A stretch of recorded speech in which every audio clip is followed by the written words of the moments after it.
Welcome to Ascend. I'm Alaya, sex, life, and parenting coach, and I'm so excited to be hosting this podcast. In my life, I'm always seeking higher, better, deeper, and I want to help you do the same. One orgasm? Let's have multiples. Fine childhoods?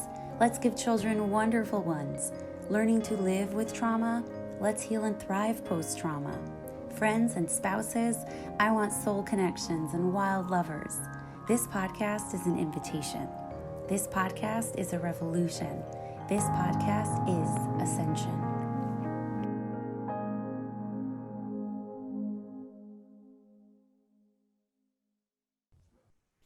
Hi, everyone, and welcome to episode 2 of Ascend. I'm Alaya, and today I'm joined by my really good friend, Umair Kabani, who's an entrepreneur and runs his own holistic business practice.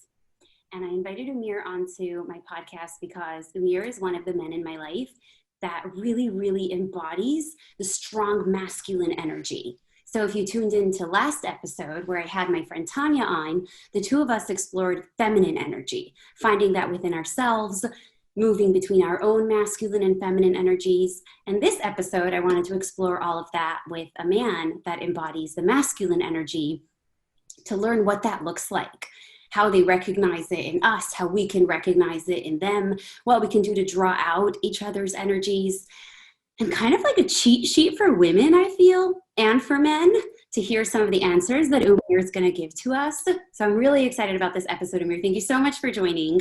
How do you feel about this episode? Thanks, Alaya, for having me on. I'm super excited. I know we've had many adventures and hangout sessions, and we've talked about this in depth, and it's awesome to just be able to talk on this platform, be able to share it with your tribe. Thank you. Okay, at some point in the podcast, we'll get into how this even came up. But what I do want all of you to know is that this podcast is in existence because of Umair right over here. Umair was the one that pushed me to create this podcast. He has been helping me build it all together. So Umair, thank you so much for the fact that this even exists. I appreciate it. It is my pleasure. More people need to hear your voice, what you have to say. I've seen how much you've dived deep into your heart and into your soul to just, evolve and grow yourself. And I feel like there's many more women and even men out there that could stand to kind of learn from your wisdom, so they don't necessarily need to make those same mistakes that you've really literally compressed, decades into days for people. So I felt like the world needed to know more and see more and hear more from you. So the pleasure is all mine. I really appreciate that. So let's get started. So the first thing I want to know from you is, how did you first come across the concept of masculine, feminine energies? I feel like so many people don't know this even exists. So where did you learn about it? Yeah, so it was really interesting. I went to Date with Destiny with Tony, right? And I think that was my first foray into, masculine energy, where I understood what that was, but then feminine energy, I didn't really understand that until one of the many sessions, maybe on relationship night, where I saw just women dancing with the lights closed down, if you remember that. And I'm like, whoa, that is highly feminine. I really like this. But then I could imagine myself even dancing like that. And I'm like, wow, I could also embody feminine energy. And then when he was describing how certain women have a masculine energy, especially maybe at work, where they have their ponytails up and they're wearing their blazers and they need to be like a man to get shit done. And I'm like, wow, there's a lot of women out there embodying masculine energies as well. And that's kind of like my first foray into it. And cool enough, I went to a Sacred Sons men's retreat a few months after that. And that's kind of like where I started to learn more about Tantra and diving deeper into the way of the superior man, an amazing book for all your viewers that haven't read it. It's really going into to the mind of a masculine male. And so yeah, throughout all these different things, I was like, whoa, this is a whole new portal for me. And I love to explore more and kind of embody that. I actually didn't know any of this. And that's so interesting because your journey to masculine, feminine exactly mirrors mine. I first learned about masculine feminine at my Date with Destiny, which is a Tony Robbins program. For those of you that aren't familiar, Umair and I are both big Tony fans. We've both been to multiple of his events. Date with Destiny was also my introduction to masculine feminine. And I love that your moment of seeing the feminine kind of for the first time was when we were all dancing. Yep. My moment of seeing the masculine in its like bulk form was the freedom moment. Yeah, exactly. Freedom! Freedom! Okay, so for those of you who aren't familiar with any of this, at Date with Destiny, where Tony is teaching about masculine and feminine energies, he has these two exercises where first he turns off the light and he tells all the women in the room to stand up and just dance. And he gives kind of instructions. Okay, now dance sexy, now dance emotionally, now dance from your heart, now dance sensually. And that's amazing to hear that for men. You're looking around and you're like, oh, this is femininity. And then he has this flipped exercise for the men, which is like really incredible. He shows a scene. Do you remember the name of the movie? Yes, Braveheart. He shows a scene from Braveheart where the men are being called to battle by their general, and then he stops the clip, and it's a very, right, like a passionate, fiery call to action type of speech. And then he tells the whole room, he says, men, in 1 minute, I'm going to yell one word and just do whatever comes to mind. Whatever you're inspired to do, after I say this word, do it.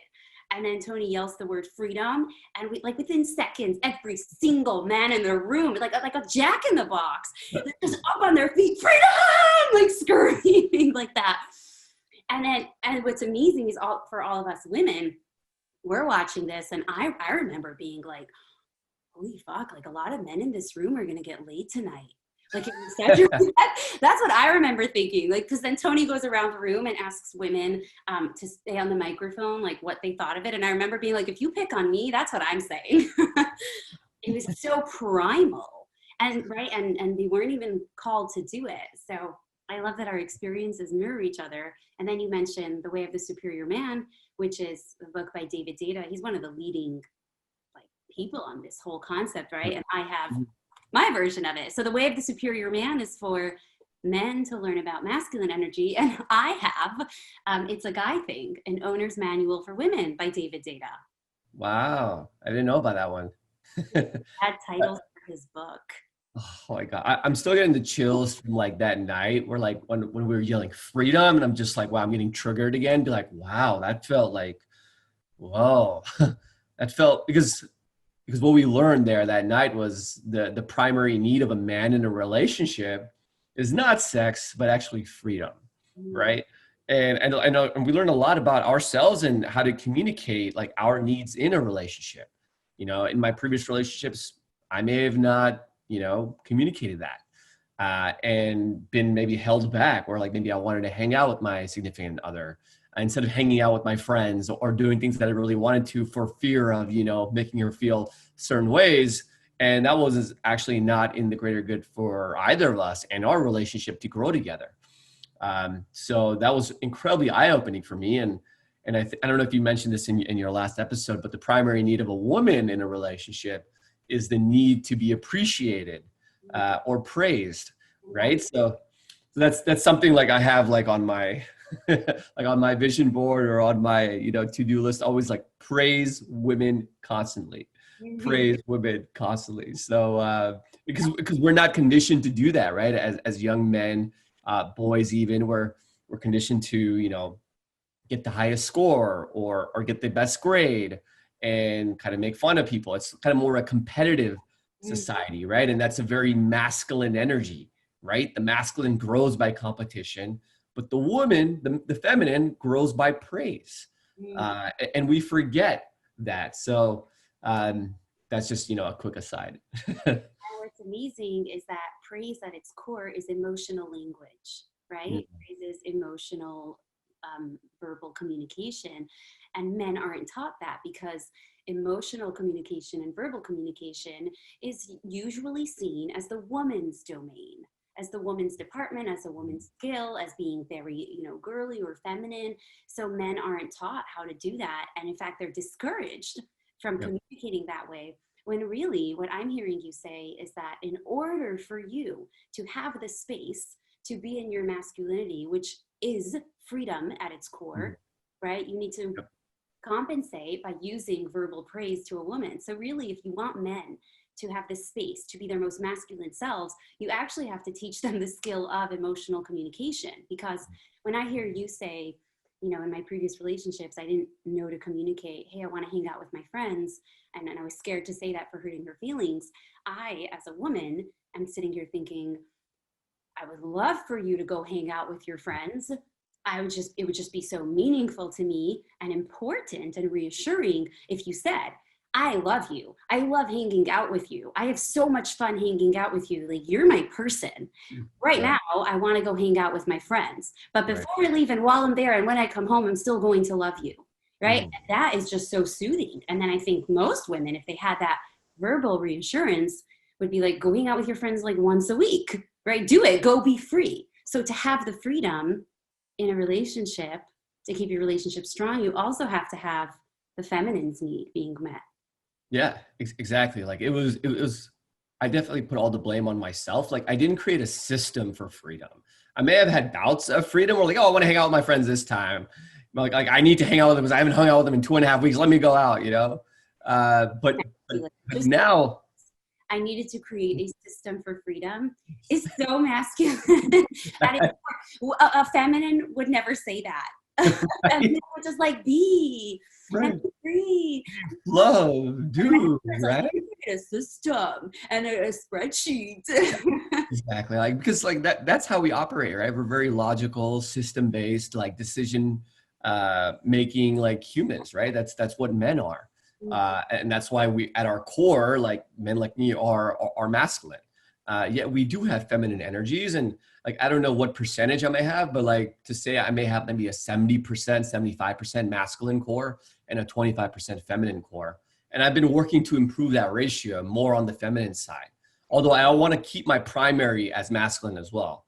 Actually, But just integrate more of that femininity, that more of the being and the flow and the beauty.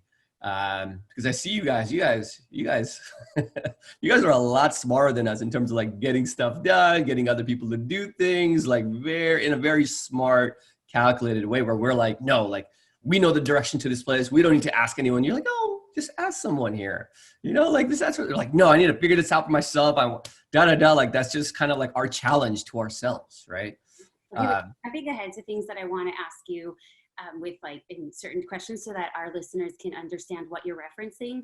But I do want to say that when you speak about how you are predominantly masculine and less so feminine, but you're learning to play with both, what's amazing is that I saw your feminine last night. And I okay. thought about it this morning when I was thinking about this. So we went out last night and Umir was driving me home, and we passed by streets that still had the trees lining the streets decorated with Christmas lights still. And it Yeah. was so beautiful. And it was Umir and then me and another woman in the car. And amazingly, you tapped into your feminine in that moment, into that play space, and that just, I want to just enjoy this beauty. You know, like your masculine would have said, just keep driving home, got to get Alaya home, right? That's the masculine, very focused, very driven, very purposeful. The feminine is like, oh, well, look, there's beauty over here. Let's just enjoy the lights. And so you're like, this is so pretty. I'm gonna Yeah. just I'm gonna just pop over here and turn in and drive down this street instead. See how pretty it is. So that was your feminine energy coming out to play. That was awesome. I had never seen like that part of like Culver City like lit up like the way it was with the beautiful trees and the lights, and it was like multiple streets like that. And I was like, "There's no way I can just take you home. Like I need to like see this for myself." No, that's awesome. You tapped into that. It was so feminine, but your core is so masculine. Mhm. Okay, so Right. let's get to some questions.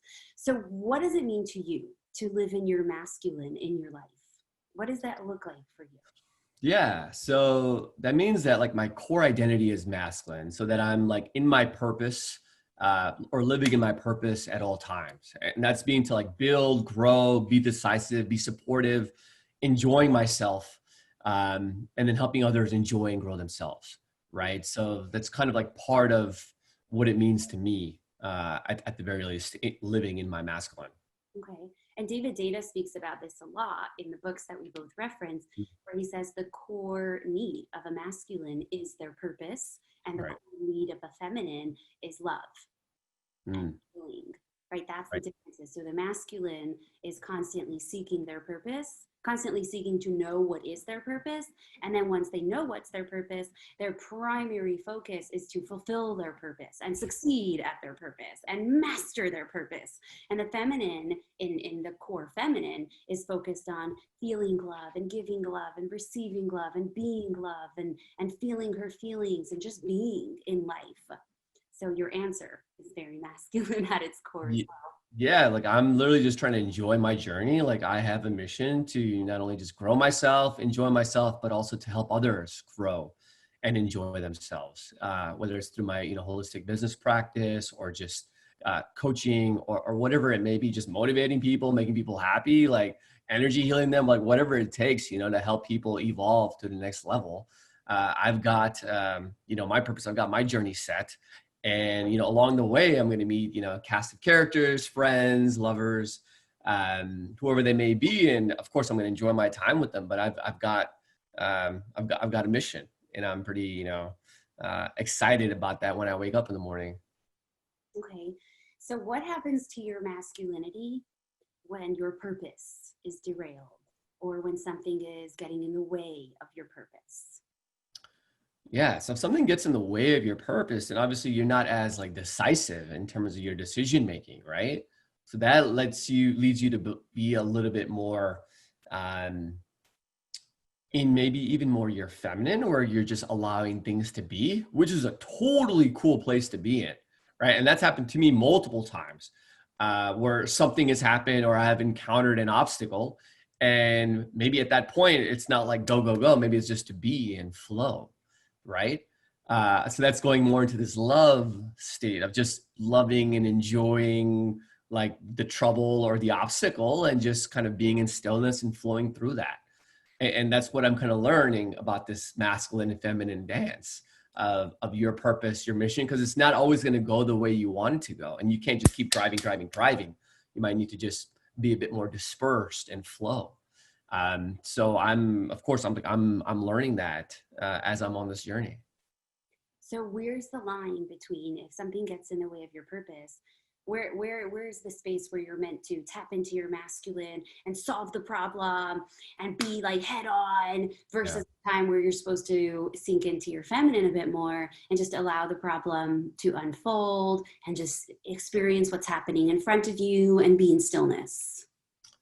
Yeah, so I try to give myself time for stillness every day. So, because I know I'm going to encounter obstacles daily.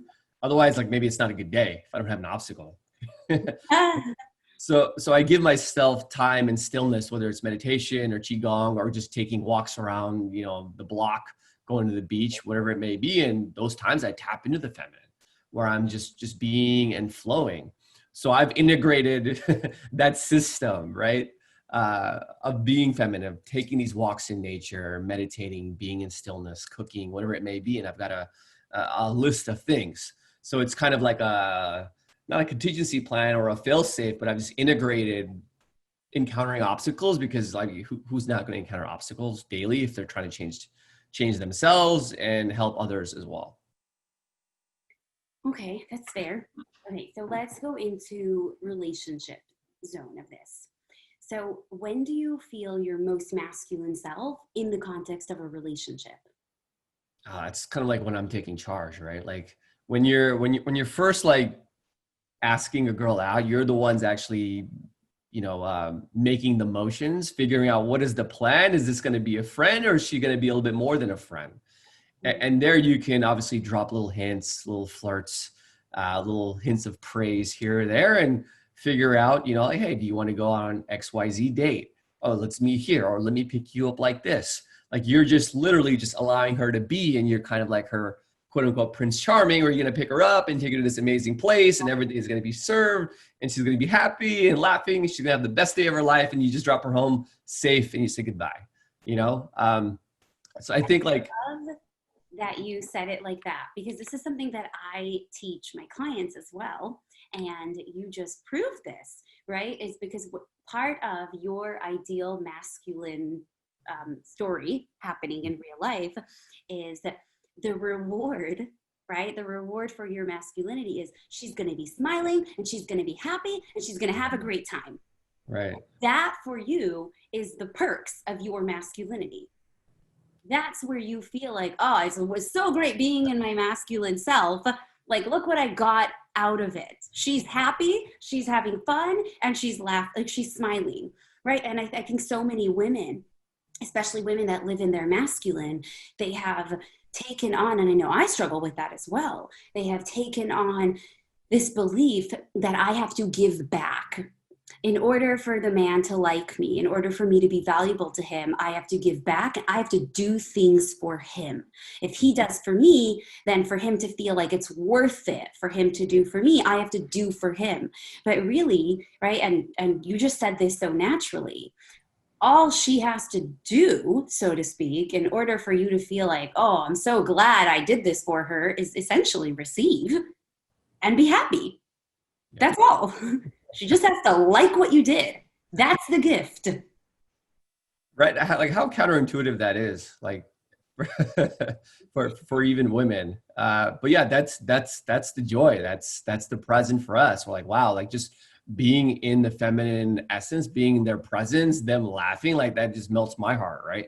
Where I know like, wow, I am a protector, right? Like I am fulfilling my goal as the protector.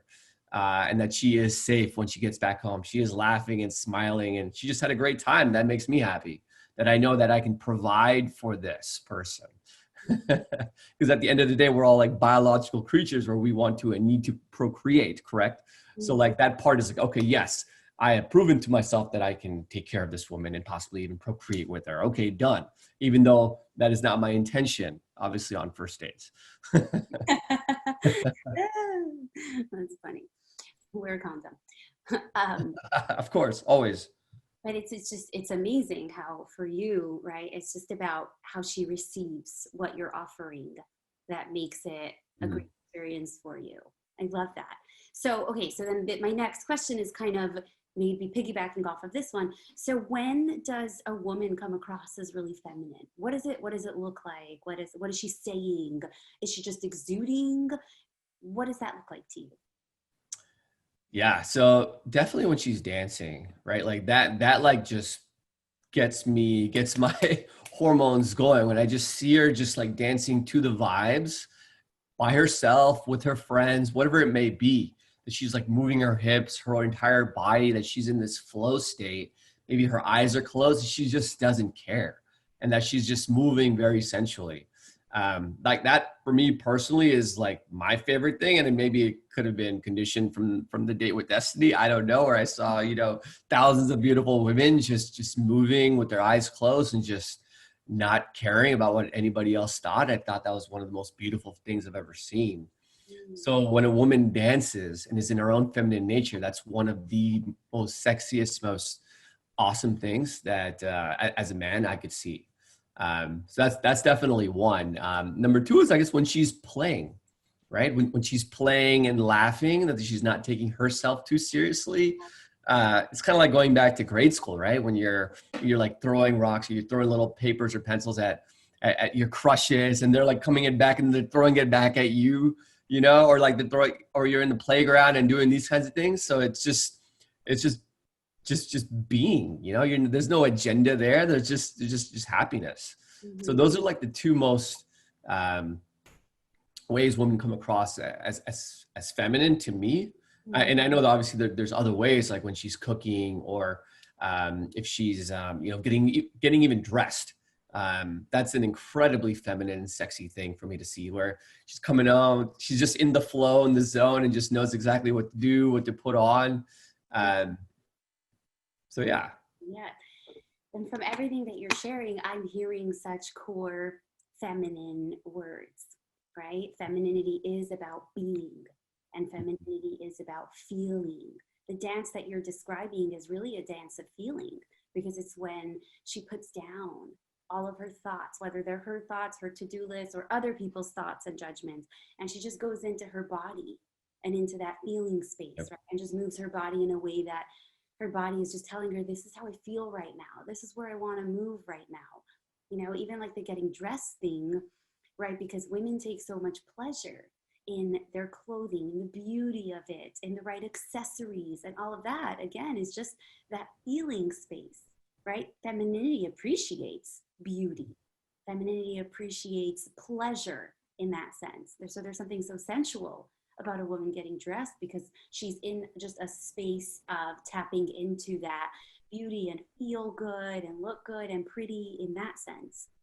Which Yeah, is I remember in my past relationships, I remember my exes were getting ready, and I'm like, they just look so pretty and peaceful in that stage, and I need to get somewhere. I'm a man, but like it's just so beautiful that I just don't even want to bug them. And of course, I've learned never to bug a woman when she's getting ready.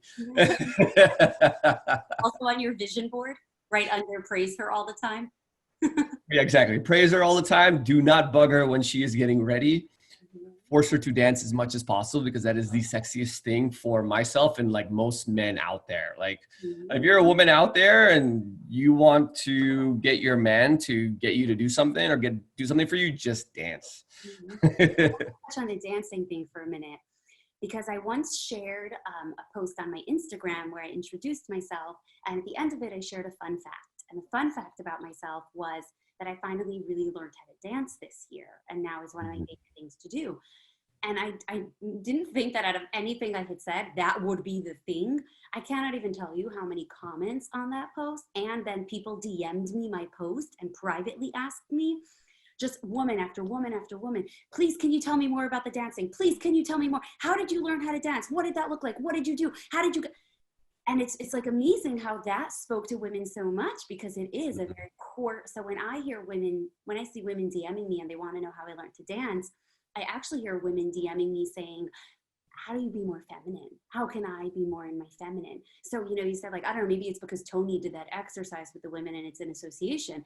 But I think that Tony did that exercise with the women because dance is so inherently feminine. That's why he chose that exercise. And for me, it came hand in hand. A year ago, I could not dance because I don't know when I started trying to learn how to dance, but I was always so in my head when I danced, which really, when I say in my head, I mean in my masculine, right? So self-conscious. I was sitting there dancing, thinking about how I look, thinking about, is my body moving, thinking about what other people are going to think. So that was me dancing in my masculine. So it was my rigidity, right? My analytic, all of that taking place. And then as I started learning how, I always wanted to dance. I would always watch my friends who were so feminine move their bodies like rivers. And how do they do that? Why can't I? And through my journey of also moving more into my own feminine energy, and at the same time, I started incorporating dance into my daily workout.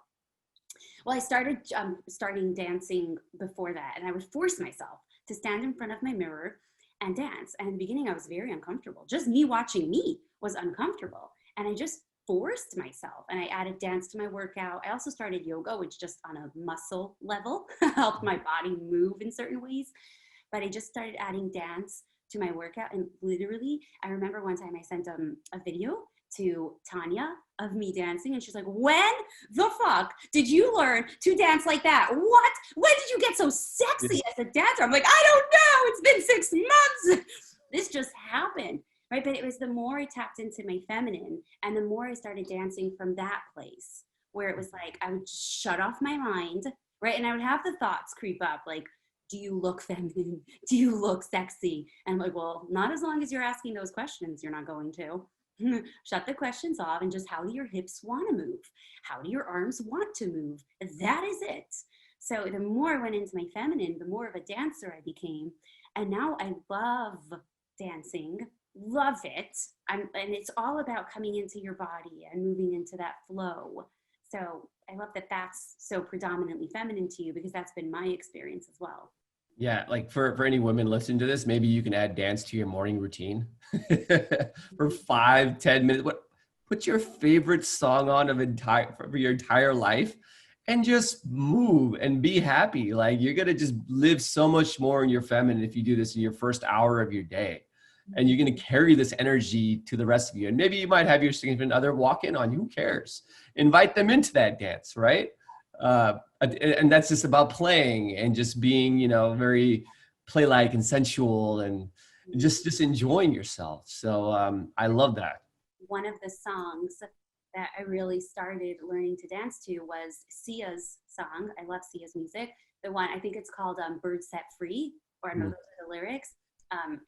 And that song is where I first started practicing to dance in my feminine. And like the lyrics are so appropriate, right? Like shout it out like a bird set free, you know, and I don't care if I sing off key, you know, like that's the whole thing is like, I don't care about anything other than I'm just going to be free and flowing. And I would very dramatically dance to that music, like very like I would pretend I'm a ballerina. It got interesting with my mirror. No, that's really funny because sometimes like when I'm maybe not feeling the best, I just start dancing, right? And I start to feel that much better. Because what that's telling me is like maybe I'm living in my masculine and like BB decision making, and maybe I'm like just overstimulated or having analysis paralysis, and then I just dance away the problem. Where I kind of just it's a meditation of some sort, right? Where you're just kind of present in your body and you go away from all of your problems and you allow the problems to just kind of fix it by itself, or you approach it from a different perspective or angle. And so that's something I got to start incorporating again into my morning routine. Maybe not every morning, but at least every other morning or whatnot. Just listen to my favorite song and dancing because it's just fun. It sounds like what you're saying is in times where I get stuck in my masculine, where I get stuck analyzing and I get stuck thinking and I get stuck planning, right? Because even very masculine men can get stuck in their own masculine energy. What you're saying is I move into my femininity in order to free things up, because feminine energy is the energy of creation, right? You need to start tapping more into your creative powers, get your creative juices flowing. And maybe that can give you a solution to your problem that you would not have been able to think of had you remained stuck in your masculine, right? That's analysis paralysis. So by you going into dance, it's really you going into your feminine, which is to be creative, to be free, to flow and see what like gets kind of shaken loose in that space. Yeah, exactly. And that's just a skill that men need to cultivate because that's a tool there for you to use to problem solve. Or to enjoy your life or grow, whatever it may be, right? And it's funny how many men don't do that because they think that they're horrible dancers, or same thing probably with women, but who cares? Just move your hips, your ass, your favorite song, like it doesn't matter.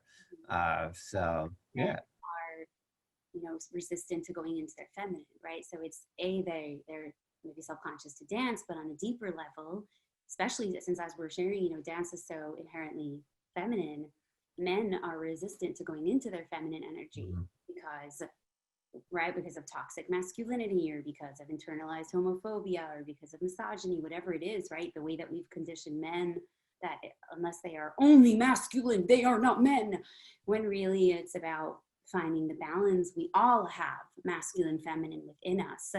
So rejecting femininity is as really rejecting yourself, right? And men that reject their femininity, they don't actually come across as very masculine men. They actually come across as aggressive, controlling, toxic, abusive, rigid, demanding men. And they are not attractive to women at all. They are just scary or unattractive. Right. Yeah. This reminds me of the Eckhart Tolle quote that life is the dancer and you are the dance. So you got to move with the flow one way or another. It's going to carry you, right? The dancer is going to bring you into the dance. You could either fight it, exactly, or you could move with it. Yeah, you exactly. So he was on to something there. So let's get some more secrets out of you. Cool. for people listening in relationships. So when does, maybe you already answered this, but I just want to hear it clearly. When does a woman bring out your masculinity most? Oh, when she asks for help. Oh, okay. Okay, tell us more. Hey, I need help with this, because men love to problem solve, right? Like men are like action oriented. When women are like venting and they're saying, oh, this person did this and that, we're trying to solve the problem in our head and be like, blah, Here you go, instead of just listening to them and being, which I've learned, by the way. But if men just want to be in their core, tell them to solve a problem. So wait, I just want to clarify that we're using men and women interchangeably with masculine, feminine in this podcast. But anytime we say men, women, we are referring to masculine, feminine. We're using man, woman in this context because Umair is a masculine man and I am in my journey to becoming a feminine woman. But there are going to be men listening to this that are going to very much identify with what we're describing as feminine, and women are going to identify with what we're describing as masculine. And so long as that is the predominant energy that you want to live and play in, so long as that's what you are content and happy and feel most alive living in, there's nothing wrong if you are at your core a masculine woman or if you are at your core a feminine man. That's beautiful. We're just using man, woman aligned with masculine, feminine for the purpose of clarity right now. Exactly. Yeah, like I believe maybe like 60, 70% of men have a masculine core. Like maybe 10, 15% are like at a 50-50, and then the other ones are just feminine to masculine. And it might be the same thing with women. But just, yeah, for the sake of this podcast, like I'm just trying to enjoy this dance between the masculine with my masculine core and embracing more of my feminine side. Yes. Okay, so I love that. So us asking for help, boom, right away, right? That's what they call the hero complex also. I think so, yeah. Not in a bad way. Maybe hero complex is where it becomes already problematic, but right, just like inspiring the hero within. Men just like are heroes. Like you have a problem, like you want this piece of bread, I will bring you this piece of bread. Here you go. Okay, I'm your savior. Okay, awesome. Like, let's give me a hug. Cool. I got some kudos. Awesome. What else? What else you need done? Yeah, I can do this. I can do this. That's so funny that you said bread, because I was once at a retreat and I was hungry but not in the mood of food. Yeah. I'm sitting with two men and I'm like, oh, I'm hungry, but I don't want to eat. Like, I'm not in the mood of food. Okay, so first, obviously, like they both start problem solving for me, right? Like I'm very feminine because I'm just sitting there like, I'm hungry, but I don't know what I want to eat, but I'm hungry. So they like click into, masculine problem solvers. Do you want a banana? Do you want soup? Do you want? And then they're like, bread. And I'm like, okay, fine. Like bread is like the least of all evils of what you just said. Okay, so one guy brings me the bread and he's literally breaking it off into pieces and just feeding me after piece of bread. And I was like, oh my God, so fucking dramatic. It took me 20 minutes to eat the piece of bread. I complained my way through, but like in like a funny way. I was like, oh, it's so hard to eat this and I don't want to eat this and I don't even like the way it tastes. And the man is sitting there like still masculine. He's like, look, you only have half the slice left, right? Like that's so masculine. Like they want to reassure us that the problem is being solved. And I'm just like, no, don't show me the rest of it. One piece at a time. I only want to see one piece at a time. It's just, if I'm tackling this piece right now, that's what I'm focusing on, right? Which was like, also, it's so feminine, right? To just be in the moment. It took me about 20 minutes to finish the slice of bread. And I remember, and I said this out loud even, I remember saying, I feel so entitled to be this dramatic right now. Like there was no part of me that felt like I should hurry this up to make it easier for them. And Right. however long this is going to take me, however much I want to say how hard this is for me, I'm just going to do it. And they'll sit here happily. And then when the retreat ended the next morning, we all went around in a circle and shared like what was the highlights of our experience. And one of the men, he was Australian. He's like, I must say, one of the absolute highlights of my experience was just feeding Alaya the bread and watching her be so dramatic about it. Like out of everything, that was his highlight, That's awesome. Like, of course, like men, that's what we do best, right? Like we're goal oriented. We are decision making. We're like, hey, you want a piece of bread? Okay, yeah, I can get you this. Mm-hmm. I remember one time in one of the Tony seminars, there was Keith Cunningham, and he was telling us his story. I don't know if you guys know Keith Cunningham. Amazing books that he has, amazing business mind. He was telling us a story of how he met his future wife. Sorry, say that again? He teaches about, he's from Business Mastery, no? Yes, yeah. So he teaches about like accounting and taxes, and he's a great business mind. Hello. Yeah. Right? like Yes. make sure that you were listening to the crowd. He's like, hello. Hello. Exactly. Hilarious guy. But he was telling us a story of how he met his wife.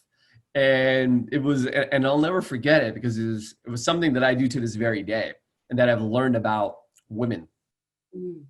is that we understanding the six human needs, right? Of love and connection, certainty, uncertainty, significance, and then growth and contribution.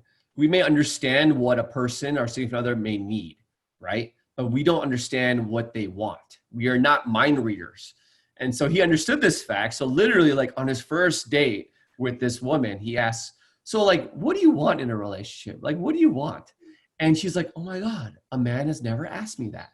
Uh, so quick aside, if a man ever asks you what you want in a date, marry him. Or does.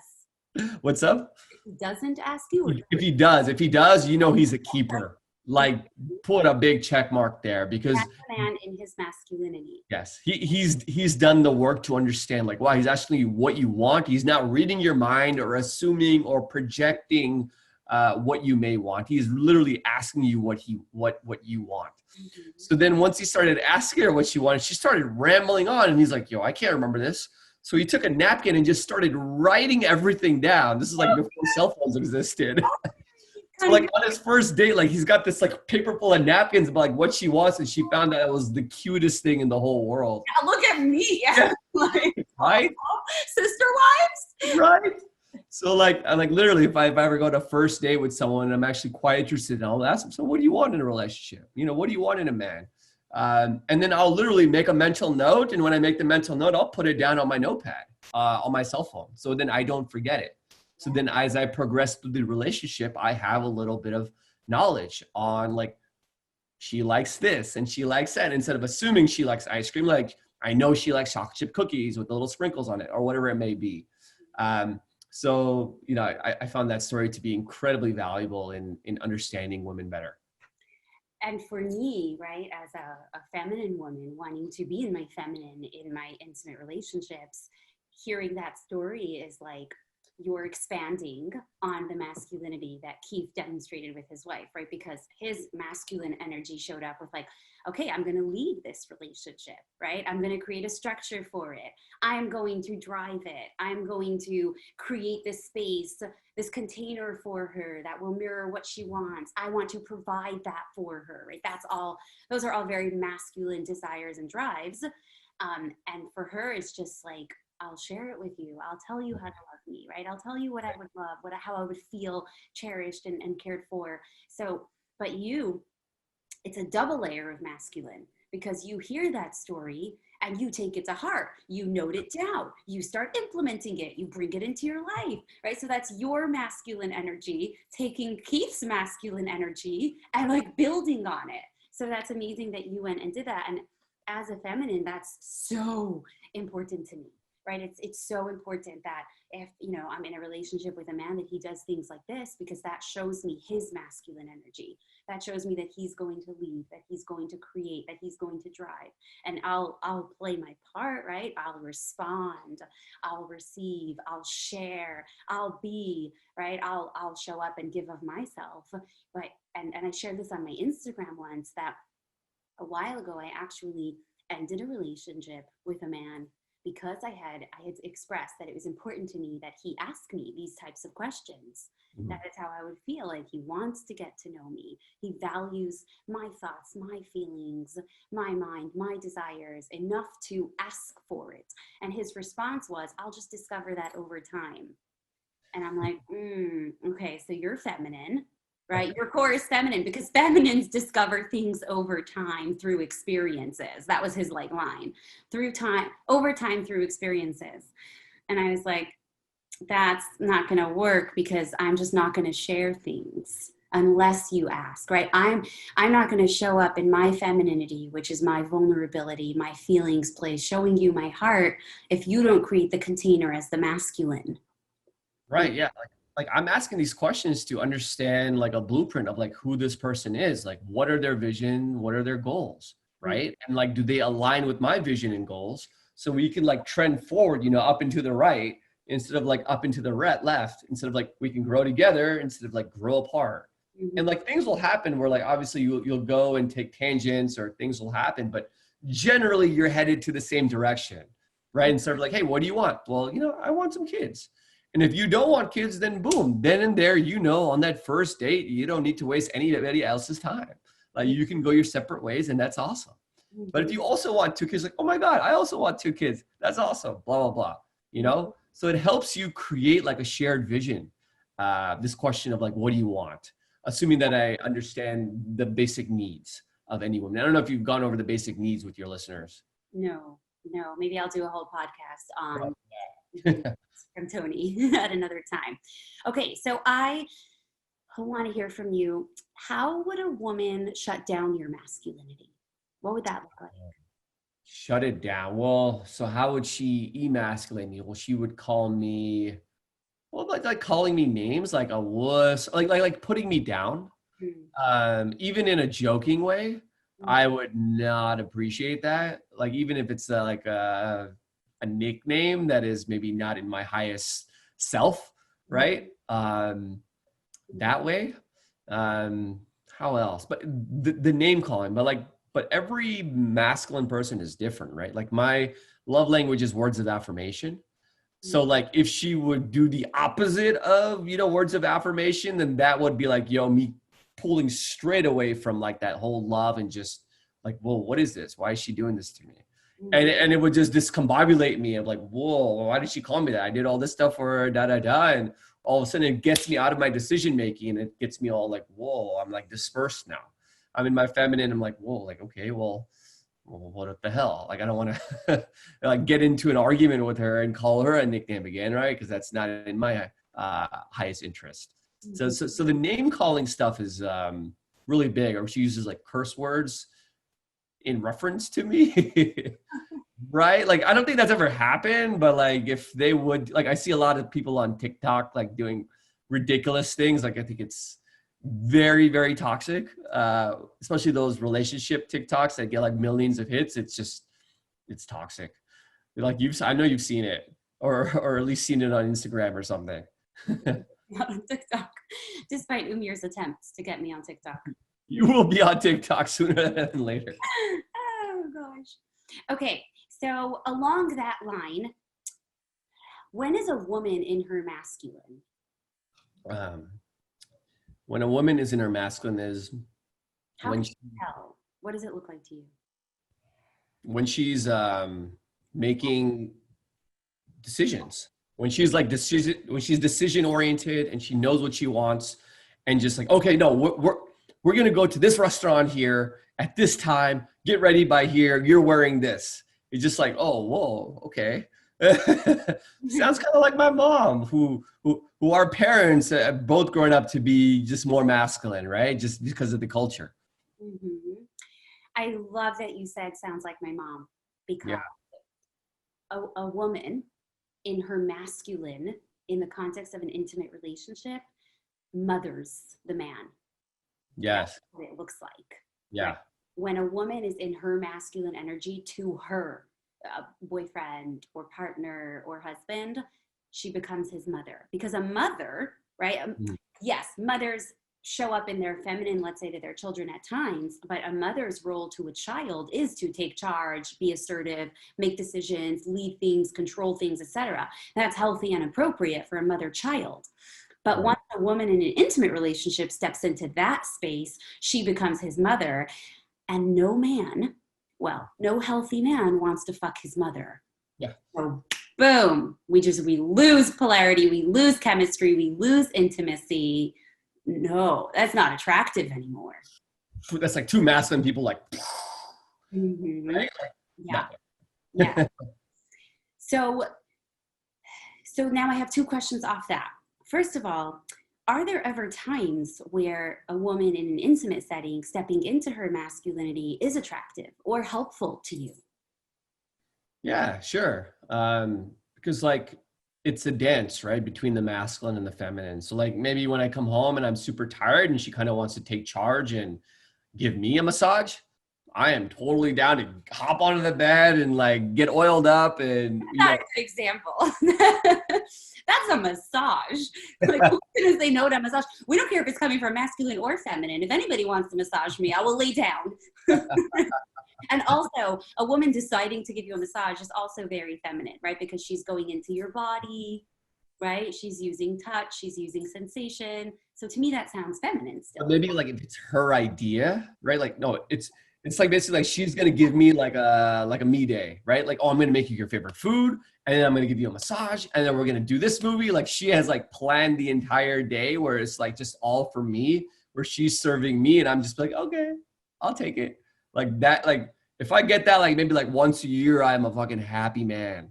Okay. Okay, so that clarified it for me because I'm like, that doesn't sound very masculine. But what's amazing is that what I'm hearing from you is that so much of your core masculinity in the context of a relationship is being the provider, is being the giver. So Right. just her giving you a day where you are the receiver is her stepping into a very attractive form of masculinity where she steps into the giver provider role. But most of the time, you don't even want her in that space, or you don't need her in that space for you to feel so masculine and so drawn to her as her feminine. Exactly. I may get that on my birthday, but if that, like it would be nice to get it like once or twice a year where I know she can step into it and plan and really Y'all like are doing way too much in your relationships.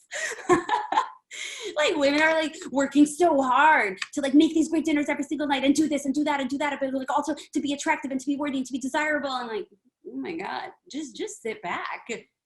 Sit back and smile and dance. Yeah. Is what I'm hearing. For That's amazing. the most part, like we like to get stuff done. Like we are the providers. Like I mean, that's just our natural state. We come from work and we're in that state as well. Obviously, we want to relax, and it's nice if you know she takes the lead on certain things, but it's not always necessary. But it all just depends on the woman, the man, and then your dynamic, your relationship, your wants and needs, your visions and goals. So, This is okay, just for let me myself. ask this question because I have it, and I would imagine my listeners would have it.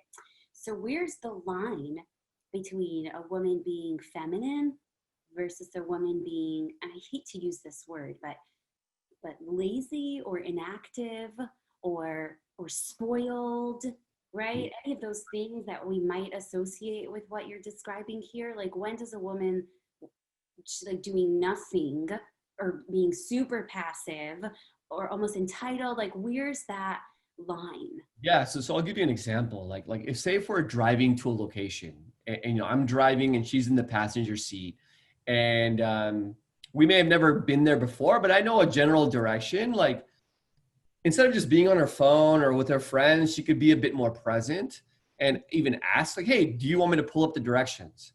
Right? I'm like, "Yeah, that would be awesome." And then she could be like, "Okay, here's the directions, and then here it is on the map. Boom, I set it up for you now. I can just relax and chill." Hmm. You know, I don't know if that like qualifies, but it's like her being in her feminine where she's allowed to be, right? Was that the question? So, okay, I'm kind of extrapolating. So first of all, there's the division of responsibilities, right? I'm kind of answering my own question, and Right. then you'll tell me what you think. Sure. There's the division of responsibilities, right? So if let's say you and I have a home together and I'm in charge of dinner and you are in charge of cleaning it up, it's Right. not me being in my masculine if I'm cooking dinner, right? Correct. Because I'm taking charge of dinner. I'm deciding what we're eating. I'm deciding when we're eating it. I'm deciding when I want to make it. That's not me being in my masculine. That's me just leaning into the responsibilities that we've agreed are mine. Right. So there's that, right? But then it would be me stepping into my masculine if, first of all, I started doing the dishes when that was your job, right? So if I didn't trust that you were going to do your job and take care of it, that's me going into my masculine. Or if you do the dishes, but I'm, hovering and telling you what would be a better way to do the dishes, what would be a smarter way to do the dishes. Or if you do the dishes and then I criticize you after and say you didn't do it right and I wash them again, right? Or I just take over, right? Right. That's kind of the dance between, you know, Like when you take over, yeah. Like if you just start taking out the trash without even asking me to do it, like that's being in your masculine, right? Like you're just taking the task, just doing it, mhm, okay. instead of like, dividing it up or whatever that's agreed upon in your weekly. Right. marriage meetings or however you want to So I call have them. a question for you, and this is almost a personal question because in my career, I show up a lot in my masculine, right? Like a lot of how I've built my business, a lot of how I show up, and largely because it's me in my business, right? So I'm taking care of a lot of the things. So, well, would you agree that in my career, I mean, you don't know so much, you don't know me so much through a career lens because we're friends, but would you agree that I'm predominantly in my masculine when I'm working on my business? Right. Yeah, because I know when you talk with your clients, you have a certain directive, right? You want to resolve situation A, B, C, or get them from point A to point B, right? So, Yeah. uh, so yeah, I don't think there's anything wrong with that. But you could also maybe do it in a more feminine way, like maybe that's for you to discover. I don't know. Yeah. So I'm exploring that. But my question is, do I then, right, would a woman like me who's very skilled at her masculine, right, and I show up in my masculine at work, Hmm. where do I then show up as feminine in the context of a relationship, right? What would that look like if you're dating a woman and you see that at work she's in her masculine and she's successful? Does that then color the way you see her at home, or do you separate it? Does she separate it? How does that work? Is my Yeah, question clear? so she would definitely separate it, right? Like when she gets off from work, like, all right, I'm like, well, who is this person now? Like, is Mhm. she going to be the fun play because she's out of the work state, or is she going to bring her masculine work home? Or is she going to have a clear divider, whether she works out, after her work, or does a meditation, or just washes off the work somehow in a shower? That's feminine, and just arrives a different woman, more in her feminine, more in herself. Um, So After that, so it just depends on the woman and like what she does. so you'd be able, you wouldn't then kind of stick to seeing her as masculine because you know that there's this side of her that's very Right. masculine or shows up that way in one realm of her life. It would more matter how she shows up with you or how she makes that switch. Yeah, exactly. It's like I'm not gonna like judge her based off of that. Like I'm gonna give her all the benefit of the doubt and just be really open to seeing what kind of energy she's bringing, once that work stuff is done. More so than judge her, is it attractive to you when you see her like that in her career, right? Is that attractive to you? Is that impressive to you? What does that look like to you? I don't think it's necessarily like it's like I'm attracted to her that she's like living in her purpose to a degree, or that she's a working individual working towards bettering something herself, making an income, providing for herself, for others, whatever it may be. So that part is attractive, right? Mhm. um but the part where she's just like decision, being a boss, whatever it may be, bringing that into our relationship, I may not necessarily vibe with that because I have more of a masculine core. So like, Right. let me do that job because like that's what I'm good at. And if she's good at that, then we're gonna clash, and we're gonna be not pol. We're not gonna have polarity, right? And that's the key to a passionate, amazing relationship is that polarity. Right. So like, yeah, if she's bringing that in and I'm bringing my thing in, like, you're not gonna gel. Okay, so let's close with a question for the masculines listening to this, right? If you could give them a tip. So, if you as a masculine, you see that your woman in a relationship, she's like gone into her masculinity and you want to draw her back into her femininity in a moment like that, what Right. would that look like? What are some tips that you would give? How do you draw a feminine woman back from her masculine into her feminine? Yeah. So this is a tip from the superior man, right? And when you're seeing a woman being in her masculine, like what you want to do is you just want to just kind of just run up to her, like literally just pick her off of her feet, like look her in the eyes, just smile and just like lay one on her. And Mm. then put her back down and she's just like, oh, what was that about? Like So funny because he has the same advice for feminines when we really, want to draw the man, like if he's like stuck in one yeah. foot and we want like that attention or that connection, instead of saying like you're not paying attention to me or I feel like you care about work more, he says the same thing. He's like, just go up to him and run your hands down his chest and just lay a kiss on him. David Zeta hooking couples up. it's like bringing her back into that state of love, right? Her feminine essence is around love. And Mhm. so me penetrating her with my love, with physical touch, with an affirmation, whatever it may be.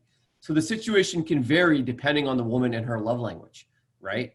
But like if her love language is like physical touch and words of affirmation, I'd like literally pick her off her feet, kiss her, say, you look beautiful today, or I love the way your hair is, or that smell is just intoxicating, whatever it is, you're just whisper sweet nothings in her hair, in her ear, like whatever it may be, and just drive her back into her feminine core. And now I may have achieved my mission or my purpose. And what's beautiful about that is that that's you being in your masculine, right? Right.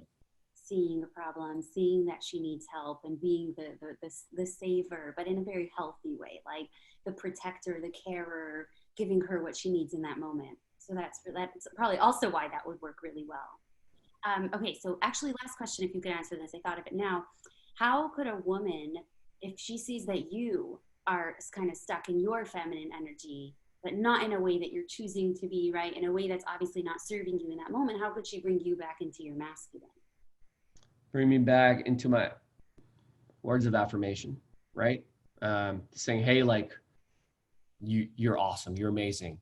Like there's this exercise that I did in a workshop, and you would just sit there, and then two partners would whisper amazing things about you in both ears. You're like, you're amazing, you're awesome, you're so strong, you're beautiful, you're sexy, you're intelligent, you can do anything you want, you know, whatever it is. And it's just like, I'm like, whoa, this is just like an overload, and I feel amazing, I feel empowered again.